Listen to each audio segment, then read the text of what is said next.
Welcome, everybody. It is week 2 of the Rutgers Football Podcast. It is presented by RWJ Barnabas Health, the official healthcare provider of Rutgers Athletics. I'm Chris Carlin, and what an incredible week 1 it was. A 38-27 win over Michigan State on the road for the Scarlet Knights. A great way to open Greg Schiano's second tenure on the Banks. And as always, we welcome in my partner, LeGrand. And boy, Eric, you could not have been happier with what transpired this past Saturday up in East Lansing. I don't know if the Scarlet Knights could have drawn it up any better. They really couldn't have. And of course, everyone had them out and losing and not expecting what we saw on Saturday. But the Scarlet Knights are a different team now. I've been harping on it. I've been saying it since coach was hired. They're going to be smarter. They're going to be more disciplined. They're going to cause turnovers. And you can just see it finally, for the first time in a long time, Chris, I can say I watched that game and Rutgers imposed their will on another opponent in the Big Ten. It's been a while. Chris. Well, let's talk about that. On the line of scrimmage, you really had an offensive line that I think played pretty well. And at the same time, you had some dominant performances on the defensive line, especially from the interior from Julius Turner. Absolutely. So going on the offensive side first, which I think is cool about this, just talking, to some coaches and stuff, they say that they can get a lot better. Like once you watch the film and you see what actually happened, what happened in the game, it's always not as good as you think, and it's always not as bad as you think. They said there's so much room for improvement, and to be able to put up 38 points, and I know they had a lot of turnovers in short fields, but we also saw that they can sustain long drives and score touchdowns. There's so much more room for improvement, and they're only going to get better the more that they play with each other, as long as they stay healthy. And I'm excited about that. Now, going to the defensive side, I know what it's like playing in that defense. On the defensive line, you control the game. You control your gaps. You have to be able to get knocked back, but also being able to stay in your gap and shoot those gaps and not get reach blocked. When you stay in your gap, the linebackers and safeties have an easier time of flowing down, and every hole is filled. And when every hole is filled, that's when you see all those tackles for loss. I believe they had 10 tackles for loss, Chris. And 12, to be sure. 12. Even more. Yeah, even better. And Eric, let's stay with the defense for a moment. You look at a guy like Olakunle Fatukasi, defensive player of the week in the Big Ten, co-defensive player of the week in the Big Ten, with a couple of fumble recoveries, a forced fumble, 10 tackles. You saw the impact of experience on the defensive side as well, as experienced as they are in the secondary, and adding a guy like Brendan White back there, who we talked to last week on the podcast. Well, you really saw the impact that he can make when you add him to Avery Young and to Trey Avery on the corners, in addition to Christian Izzian and Larry Stevens. Absolutely. As I'm sitting there watching this defense, knowing the players that are coming in, seeing the blitz packages and things of that nature, all those players were playing their role. They knew exactly where they had to be and which formation. And that's when you saw a lot of the sacks, you saw a lot of the negative plays, you saw the interceptions that we haven't seen in forever. But the best part about this, Chris, is it was 11 hats to the ball, everyone swarming. It's easy to say, oh, yeah, these guys are getting fumbles in this, but there's a process to it. It's first man in secures the tackle, second man in strip. And you see all these guys, as soon as they see the tackle secure, pop, ripping, punching at the ball, hitting your head with the ball, biting the ball. It's just like this magically happened. This is the tackling circuit, all the stuff that I've been telling you guys about that they practice day in and day out, that they're finally getting to show in the game. Offensively, Eric, I thought perhaps the most impressive aspect of it was Noah Vedral engineering a drive toward the end of the game that was a put the game away type drive. The touchdown pass to Shamin Jones. Rutgers remained aggressive. They did not sit back and try to just run the clock out. It was, let's go for the jugular. And from Sean Gleason, boy, that was a heck of a debut as Rutgers offensive coordinator. Yeah, easily could have just, like you said, just tried to run the clock. I believe they're up at 11 at that point. They could have just tried to run the ball, run the clock, get back on defense, and try not to give up 12 points so they don't lose, But no, they put the gas on and said, let's really put this game in the bag here. And I love the aggressive play call. I believe it was right after a muff punt. They got the ball back, and they were able to go down there and score points. But Noah, how about him orchestrating that offense, Chris? being able to show his feet. Obviously, on one play, I love what Sean Gleason designed. He motioned out Isaiah Pacheco out of the backfield to the open side of the field. So you think that that ball's going to go there because there's so much room. And then you come back with a little counter with the QB, little power right up the sideline. Truly amazing, but also throwing the ball. It was pretty accurate. A few errant throws here and there, but not like what we're used to seeing. More accurate, more precise, knowing where the ball's going. Those little 5-yard slant routes to pick up first downs and converting on third down, Chris. They converted on third down twice on that opening drive to score a touchdown. That's huge. People don't forget about that. Converting on third down and not having to go 3 and out, 3 and out. You know what I mean? And punching. Those third down conversions go a long way. That opening drive really set the tone for the day for Rutgers, going 75 yards. Eric, what impressed you the most about Noah Vedral? I think it was his poise. The game didn't seem bigger than him. He seemed like a seasoned vet out there. He didn't get rattled. He was able to stay, on times where he had to go running like crazy because, he didn't have the protection that he needed. He made the right decisions, either throwing the ball away, picking up a few yards, or even that one, and I believe it was the opening drive when that 3rd and 18 when he had to scroll back and throws it up to Bo Melton, and Bo Melton makes an amazing catch. Stuff like that, it just never seemed like he was rattled or the game was bigger than the whole moment. And that's what you need from a veteran who's played at UCF, played at Nebraska, and now he's here at Rutgers. He knows what it's like to play big-time football. And now you've seen the impact, talking about Bo Melton and Jones, how Taekwon Underwood's already having a very positive effect. That adjustment that Melton made, frankly, is just something that he had not really excelled at his first few years. And I know we're used to, we would have probably just seen him keep on running instead of adjusting back to the ball and then looking back at the quarterback and the quarterback looking at him like to do this and do that. We've seen that too much. But no, he saw that the ball was this way. He was able to, turn his head back the other way. And the DB was completely lost because he kept on running that way. That's the stuff that you need to do. You become your quarterback's best friend, and then the quarterback is your best friend. It works vice versa. So it was really, really good to see that finally coming out of Bo Melton. And I'm sure we're going to see a lot more from him this year because no matter, he may not have panned out these first 3 years that we wanted him to be, he still has that explosion. And in a strong Gleason offense, I think we'll be able to see that a lot more. Eric, this may be a bit of an obvious question, but it seemed like through the course of the game, even when there was the possibility of the momentum shifting toward Michigan State once or twice, boy, that mentality of chop really made its way through and was present throughout the course of the day. It sure did. When they they had those like back-to-back turnovers. I believe it was the muff punt.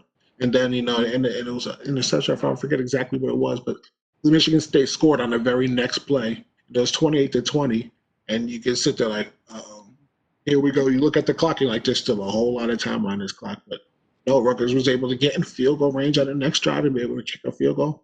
And then from there, as we said, they had to pump back to Michigan State the next possession. But they were able to get the ball, and then they scored again.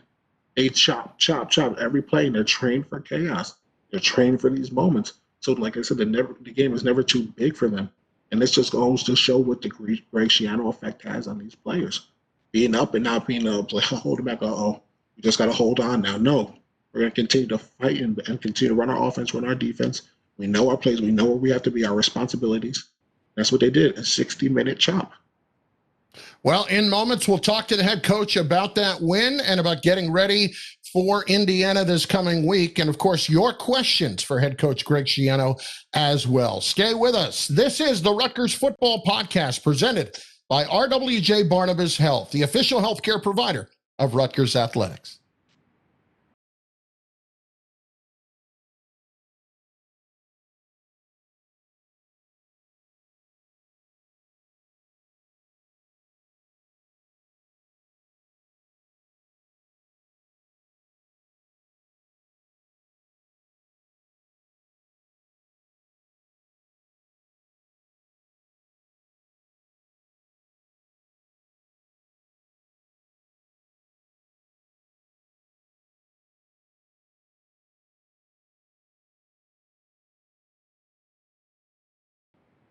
We roll on with week 2 of the Rutgers football podcast. Time to visit with the coach, Greg Schiano, and it's brought to you by RWJ Barnabas Health, the official healthcare provider of Rutgers Athletics and New Jersey's most comprehensive health system. To learn more, visit rwjbh.org. Let's be healthy together. We welcome in the coach, Greg Schiano. And Coach, what impressed you the most the other day about your football team? Well, I really enjoyed the way that they approached the game, whether good things happened or bad things happened, the way they carried themselves. And there was a point in that game where it felt like it was slipping away a little bit there in the second half. It was an 8-point game, and they were driving, and they just kept playing. Right? We say they just kept chopping, and that's a good lesson learned. We're going to have our ups and downs throughout the season, but we do have to just keep chopping, stay focused on that spot on the tree, and just keep swinging that axe. Coach, just a couple of more on the game this past week. Number one, Noah Vedral in his first start with Rutgers. What did you like the most about his performance?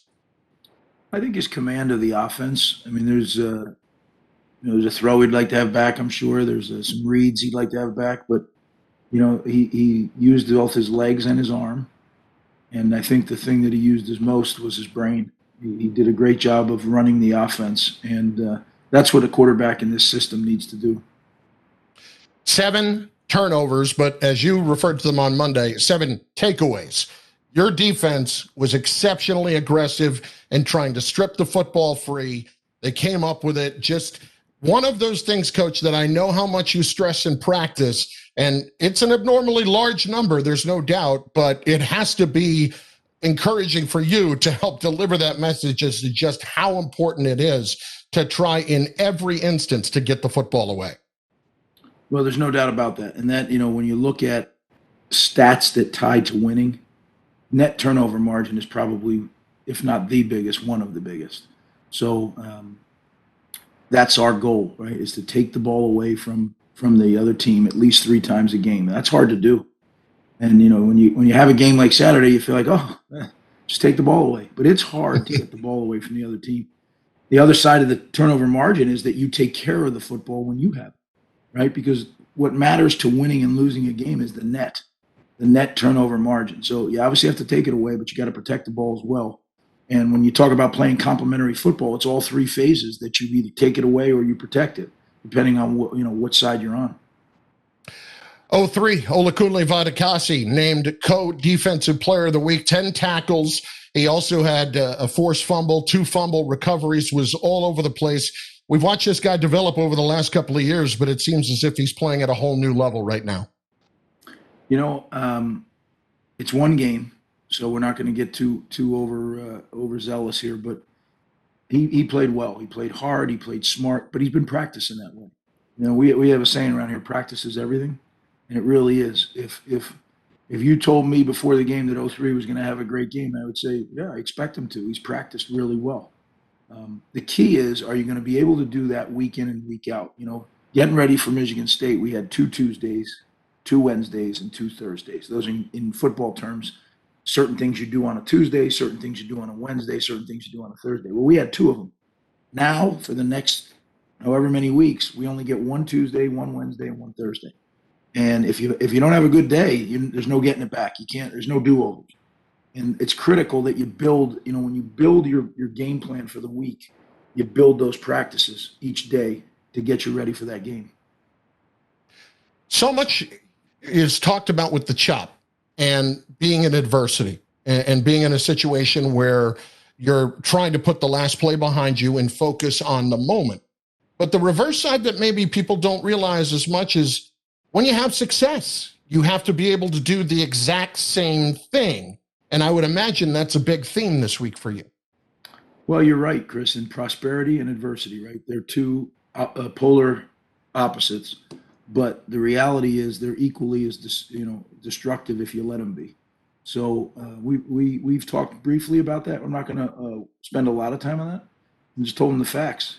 All the adulation, all the congratulatory texts, and nowadays with social media, that that's a fickle friend, and it's a 6-day cycle. What you need to be comfortable with and feel contentment in is how hard did you play? How hard did you chop? How well did you prepare? Those are the things that you got to find your peace in. Winning and losing can be an elusive thing, but your preparation and the way you play the game on game day, those are in your control. And that's what we talk about a ton. Coach, in a situation like this, as a head coach, when do you normally feel like you know the identity of your football team and your experience? And how much does that timeline get altered by what we've gone through here by the pandemic? It certainly gets altered. Training camp, as you know, I've said this over and over, training camp is a unique time for every football team because especially in college, there is absolutely nothing else going on. Whereas in college football, all the rest of the year, there's classes that they're responsible for. And that's a huge responsibility when you're at an institution like Rutgers, where it's academically very challenging. So we missed out on that time when it was just football. And the reason it's so important is you go out and you practice, you walk through, you have meetings, then you have video study, and then you go back and walk through again. And it's sun up to, when you have a snack at 9:00 at night, that they're doing that the whole time. And that's how you really make progress. But everybody had the same restrictions this year in our league. So you have to figure out how to best navigate and get your team ready. So, we're on to week 2 now, and it'll be interesting to see how we perform and how things go on game day. And the 9:00 at night snacks don't exactly work out too well for me, Coach. I can't speak for anybody else. When you're burning about 15,000 calories a day, they need a snack. Yeah. Yeah, I'm not doing that. No, neither am I. Coach, one more. Just the versatility that seems to exist on your offensive line right now, where you seem to feel comfortable moving guys around if you need to. Is that accurate? Yeah, it's not by choice though, Chris. Just so we're on the same page. That's not. I'd like to have 5 or 6 guys that are very set in the position, and we are definitely sure. But a lot of it is trying to figure out what the best combination is right now, because it's not always who's best at what position. It's who's the best 5. How do they work best together, and who's in what position. So we're working through that, and I have a feeling that's going to be a little while. But I don't mind that 7 or 8 guys play, because in this COVID era especially, you never know, right? What could happen? You could be down guys like that. Plus, I think when players know they're going to play, not think they're going to play, when they know they're going to play, I think it's human nature to prepare just slightly different, even though we'd like to say that, they prepare the same way. When you know you're going to be out there, I think it does put a little more urgency to you. We'll answer your questions for the coach when we return. This is the Rutgers Football Podcast, presented by RWJ Barnabas Health, the official healthcare provider of Rutgers Athletics. Coach Schiano joins us to answer your questions. You can tweet your questions to us each and every week with the hashtag #RFootballPodcast. Coach, first up, Steve, how strange was it to play the first game of the year on October 24th and in an empty stadium? Well, there's nothing normal about 2020, right? So it's almost become, the norm is strangeness. So you just kind of rolled with it, and it is October 24th. You think about your first game, and usually coaching in shorts and not on game day, but up until it. But, the other day I had a big jacket on. It was that chilly, just little things like that. Now the empty stadium was a little strange, right? I mean, you take the field and there's absolutely nothing, but you know what? I really enjoyed our team's enthusiasm. Everybody that was on, we had 170 people on the trip, and every single person was pulling in one direction, and it was really cool. Coach Doug wants to know, has Coach Underwood brought back the man hands practice for the wide receivers, referring to catching the ball close up from the jugs machine? Yeah, they do a whole bunch of things. He's got the rice going, the rice buckets where they got to dig their hands through to strengthen their hands. He's got Taekwon is really, really, I think, a special young coach.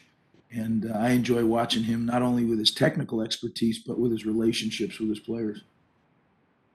Coach Jaws wants to know, which offensive lineman were you most impressed with last week? That's not fair. Jaws is asking a question that I'm not sure I can answer that right now. But I do know this. When we play with physicality, when we know what we're doing and we really fire off the ball, we have a chance to be pretty good. It's when we kind of play with a lack of physicality, or we play with any kind of hesitancy, we drop right through. We go from good, we go right past average, and we go to poor. So we need to play sure, we need to play tough, we need to play physical to have a chance to be good. Coach, Mark Mentor wants to know, we've heard all about and now seen the impact of personnel added through the transfer portal, but can you provide some insight as to a player or players who made significant improvement that were already on the roster, and the impact of adding Jay Butler and other coaches, their role in that? Well, I think we've improved a great deal, every person in this program. And, I don't like when I read sometimes new coaches that take a program over and they say, well, when I get my guys in here, we're really going to get this thing straightened out. These are my guys. Everybody who is on the team right now are my guys. Now, there's been plenty of left, and as I tell people all the time, our program is not for everybody. Thank God it isn't, right? Thank God that we have something that, is very challenging and very isn't for everybody. But those young men that chose to go through what we do and stay with the program, they're all my guys. And I think they've all improved. I could tell you honestly, I don't know there's one guy who hasn't really improved significantly. And you hit the nail on the head. Not only in a football perspective, but when you talk about strength and conditioning with Jay Butler and his staff, they look different. They do. They have traps. Our glutes are popping out, and as a head coach, you kind of look at that stuff, right? It sounds a little weird, but I'm telling you now, when you start to see those muscles that they didn't have all of a sudden show, that means we're making progress. Brandon wants to know, what's the difference in developing players this time around and past players that made the biggest strides from freshman to senior year during your first stay? Not much. There's not much difference at all. I think we have better technology to communicate. I know we do. Better technology for them to take notes, better technology for us to communicate, better technology to watch tape at your convenience. But as far as the nuts and bolts of improving players, it's three areas: physical, mental, and emotional. And we need to work on all three of them constantly. Last one from Scotia. Coach, what challenges are you anticipating facing the Indiana offense with Penix, with an up-tempo pace, Stevie Scott? What concerns you about their Indiana's defense? Well, they're a really good football team. Obviously, they're 17th in the country. They just knocked off Penn State. But this isn't an overnight deal, right? Kevin Wilson started this climb at Indiana, and then Coach Allen took over for him, and he's really just continued it, changed some things the way they do them. But I mean, the program has been on a steady ascension, and they are really a good team now. I mean, they are really good. I don't really look at them and say, they have a weakness here or there. They don't really have many weaknesses. They may not be the best in the Big Ten in every department, but they have no weaknesses. And that to me is a tough team to beat, right? Everything from kicking game to offense to defense. You mentioned a few guys. I think Penix is a really one of the leading up and coming quarterbacks in our league. I think that number one, the receiver is as good as there is in our league. The running back that I guess I didn't know this, but was first committed to Rutgers a while back, number 8. He's a good running back, right? Defensively, I think it's 47, really good linebacker, downhill guy, 23 at corner, 98 on the defensive line. I mean, there's a lot of really good players. There's some really elite players, and then there's a lot of really good players that surround them on that football team, and they have really good team speed. So it'll be a great challenge, one that our team is certainly working hard to prepare for. And, again, like I said last week, you work and prepare as hard as you can, and then you let the chips fall where they may. And we're willing to do that. As I tell them, as long as you do everything you can in your preparation, you should have no regrets. Coach, best of luck this week. We'll talk to you next week. Thanks, Chris. Appreciate you. We'll have more in a moment. This is the Rutgers Football Podcast presented by RWJ Barnabas Health, the official healthcare provider of Rutgers Athletics.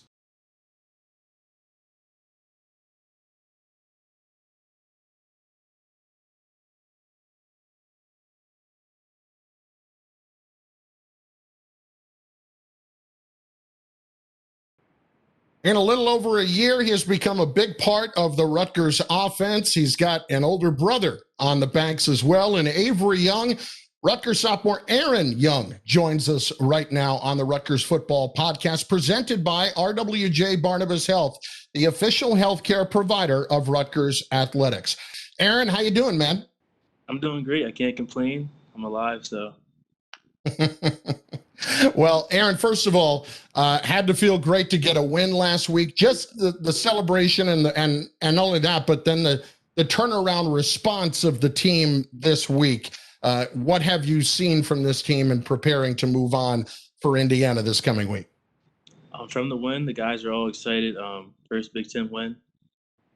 Can't beat that, but we had to chop, and we know this week's a big week for us, so we got to move on. Once it hit Sunday, we knew that the clock started for the next week, so just got to get ready and prepare. Yeah, just to take us into that locker room, Aaron. You get to celebrate that moment, and get on the plane and you come back home, and then you turn that clock on to enjoy. You enjoy that time, but then Sunday starts a new day. Take that what it's like for a player. For the fans who may not know what it's like after the locker room after the game, then coming home, enjoying that moment, but then having a refresh and turn on to focusing on Indiana. I mean, the first thing you got to do really is get your body right. After the game, it's a quick transition to the next week, and then you got to get your mindset right as well, because going into the next game is you got to chop, and whatever you do, you just got to be ready, prepared for the next week and the next game. Have the team going forward, moving past the win, because you got to win again the next week. Aaron, tell us about your family growing up in Coatesville, Pennsylvania, and when you started to fall in love with sports and when you fell in love with football.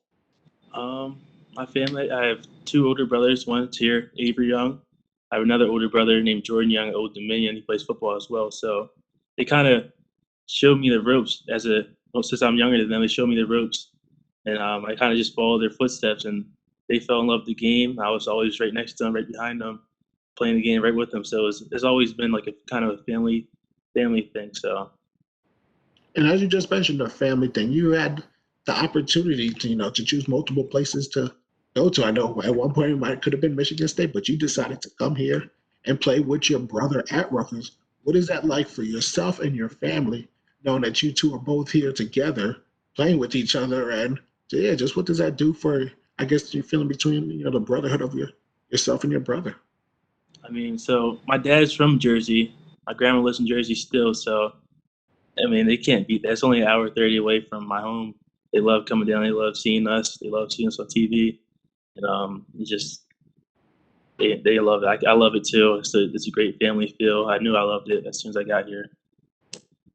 Tell us about not only playing with your brother, but also playing against your brother. In practices, you guys get that opportunity. What's that like? Is it a hyper competitive situation? Is there a lot of talk that goes on? Tell me about that. I mean, it's definitely competitive. The guys on the team always try to hype it up as usual.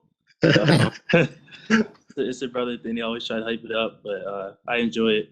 He gets the best out of me. I get the best. He gets the best out of me. I get the best out of him.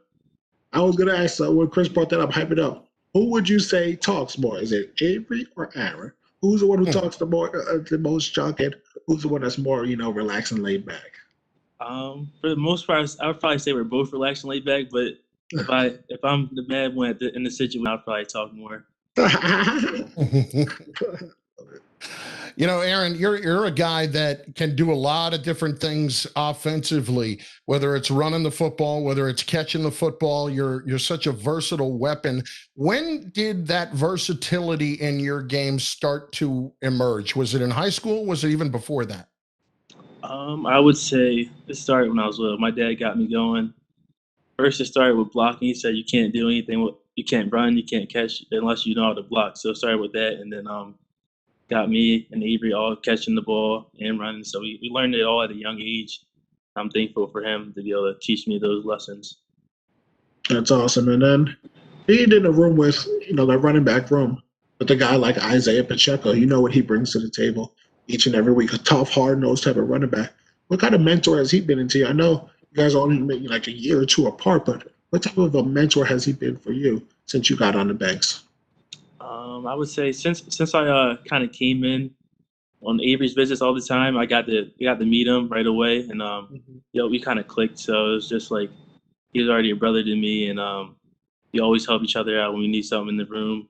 Just it's a good vibe in the room. Even all the other guys, we all help each other out. So he's a good mentor.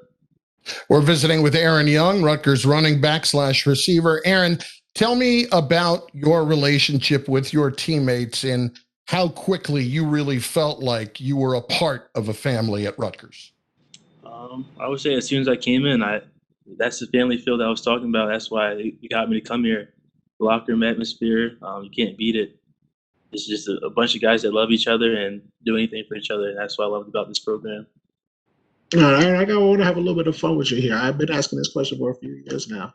We got to know about you, your family situation, but what is Aaron Young's go-to restaurant here in New Brunswick? Where are you ordering your takeout from, or where you go to pick up stuff?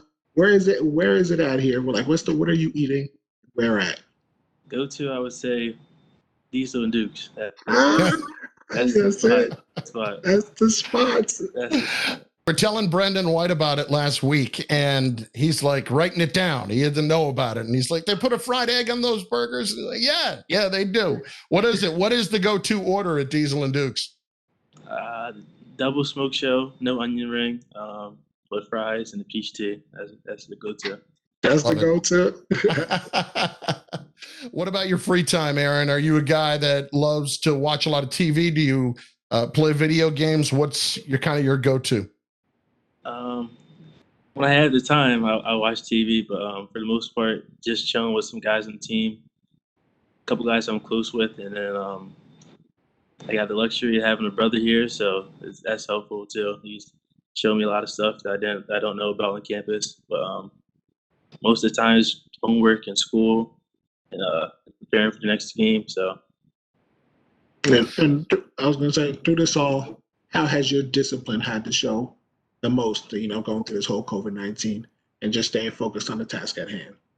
The most thing, time management is the key for right now. It's hard with the online school, I would say, to have everything laid out and a plan for your whole day. But you gotta get through it, and then with football too, it's hard to manage your time. But I've been doing my best to do that, and the staff helps a lot, so I'm thankful for that. Our last one for you, Aaron. What made Rutgers the right spot for you? Just the bond that I got when I got here. I felt with the staff, players, just that family atmosphere, and having a brother here, you can't beat that. Close to home. That's really what it came down to. Well, Aaron, listen, we appreciate your time, continued success, and looking forward to more and more of you on the field this year. Thanks again for a few minutes. No problem. That's Rutgers all-around weapon, Aaron Young, joining us. When we come back, Eric and I will preview the matchup for the Scarlet Knights with the nationally ranked Indiana Hoosiers. That in just moments. This is the Rutgers Football Podcast presented by RWJ Barnabas Health, the official healthcare provider of Rutgers Athletics. Great visiting with Aaron Young, Rutgers' very versatile weapon on offense as the Scarlet Knights get ready for Indiana, the number 17th ranked team in the country. It is Chris Carlin and Eric LeGrand back on the Rutgers Football Podcast presented by RWJ Barnabas Health, official healthcare provider of Rutgers Athletics. So let's talk about this matchup. First of all, Eric, Indiana is coming in off of an incredibly emotional win, no doubt. You saw Tom Allen being aggressive at the end of the game, going for 2 in the first overtime on the very first opportunity he had to try to go win the game, and it paid off. Michael Penix Jr. made an amazing play, but nonetheless, that was one where Indiana certainly got a lot of emotion invested into that game, and you wonder what the fallout is from that moving forward. Hey, you wonder what the fallout is, if they're going to come out, lay an egg, or they're going to use that to build off of it. And Tom Allen is one hell of a coach. I'm talking about putting confidence in your offense right then and there. You can easily kick the field goal and, let's line up and play again and try to get a stop and then score on the next position. But he said, no, it's either we're going to win or lose right here and there. And he put it in the hand of his quarterback, and he was able to go out there and make that play. Penix Jr. is a special player. And on the defensive side, they also can play very good defense. So, they're big. They're actually very big. I loved hearing Coach Schiano talk about Tom Allen this week in his press conference.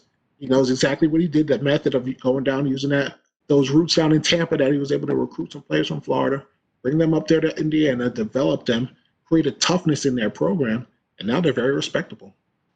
All right, so let's talk about what Rutgers needs to do now here moving forward. We heard Coach talk about the penalties, some things that need to get cleaned up. What are the things that, coming out of this past week, you look at that need the most improvement? The most improvement, listen, I know the O-line played great. They did. They played good. They played good. I think they can play great. I really do. To see what they were able to do with, just playing decent some plays, missing blocks, it's going to happen in the first game.